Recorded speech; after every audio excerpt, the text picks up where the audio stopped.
Bonjour, bienvenue. Quel est votre prénom s'il vous plaît? Gwendoline. Gwendoline, je vous souhaite la bienvenue. Gwendoline, je vais prendre s'il vous plaît votre date de naissance. Le 1er mars 1988. Super. Alors Gwendoline, quelle est votre question aujourd'hui? Question sentimentale. D'accord, y a-t-il une personne qu'on doit aborder, Gwendoline? Oui. Alors, si c'est possible, Joanne. Joanne, d'accord. Sa date de naissance? Le 7 septembre 93. Ok. Alors Gwendoline, tu me donnes juste un petit instant. Alors, on est dans une situation un petit peu complexe là avec Joanne. J'ai l'impression que Joanne, vous avez une communication qui devient conflictuelle dans le sens où il refuse une certaine communication avec vous. Il n'arrive pas à rentrer dans une communication profonde, si je puis dire, en termes d'échange et de partage. C'est quelque chose d'assez désagréable pour vous parce qu'en fait, ça vous fait perdre pied. Pourquoi? Parce que vous avez besoin d'être rassuré. Et là, malheureusement, Joanne, il fait l'opposé et ça vous déstabilise. Vous avez besoin de vous sentir rassuré, vous avez besoin de vous sentir aimé, vous avez besoin de vibrer. Et là, Joanne, il est en train de mettre une certaine barrière, si vous voulez, face à vous. C'est ça. Et ça vous fait perdre pied parce que ça vous fait peur. Peur parce que vous vous dites, mais est-ce que c'est un manque de sentiments? Est-ce que j'ai fait quelque chose? Est-ce que finalement on va pouvoir avancer sur du long terme? Donc effectivement, c'est une situation assez compliquée pour vous à gérer, émotionnellement parlant. C'est exactement ça. Cet homme, il a des sentiments pour vous, c'est indéniable. Je le ressens. Hein, c'est même étourdissant pour moi parce qu'il y a réellement des sentiments. Hein. Il y a une chose par contre qui est importante à voir, c'est que la tension va continuer à avancer malheureusement. Je suis désolé Gwendoline, mais ça va pas s'apaiser là pour l'instant.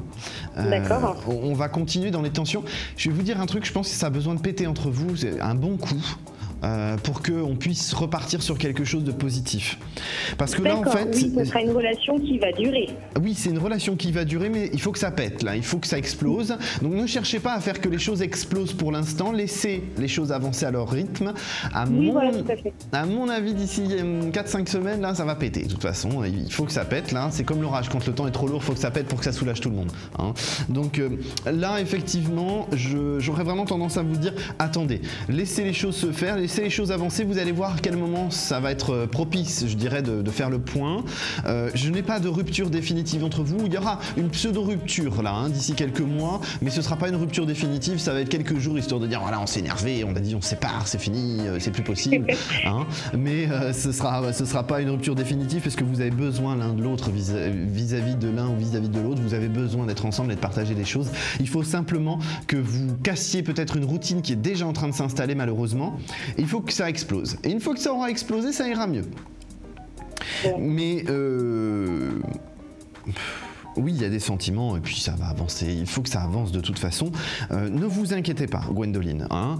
Chaque étape de votre relation vous renforce et vous permet d'avancer. Donc surtout, ne vous braquez pas. Utilisez, par contre, on me dit votre intuition. Vous êtes très très intuitive. Je me demande, si je puis juste me permettre un truc, Gwendoline, vous n'avez pas des personnes. Alors ça doit être tabou dans votre famille, mais depuis plusieurs générations, vous avez des capacités d'intuition assez importante. Alors là...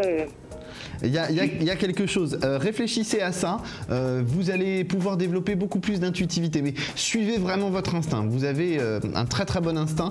Donc par rapport à Joanne, surtout, ne vous fiez pas forcément à ce qu'il dit. Fiez-vous aussi à ses attitudes corporelles. C'est ça qui est important. Parce que ça va le tromper. C'est-à-dire quand il veut dire non, je ne t'aime pas, j'ai pas de sentiment pour toi, vous le verrez dans son corps, dans ses gestes, il a envie de vous prendre dans ses bras. Donc effectivement, c'est totalement contradictoire et c'est plus les attitudes corporelles qui compte avec lui. Hein. Exactement. Non mais ça se produit régulièrement, hein, ce que vous me dites. Hein. À chaque fois, je vois ce qui...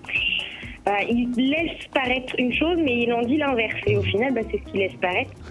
C'est ça. C'est l'attitude corporelle qui est la plus importante chez lui. C'est ça. Mais voilà, il va falloir...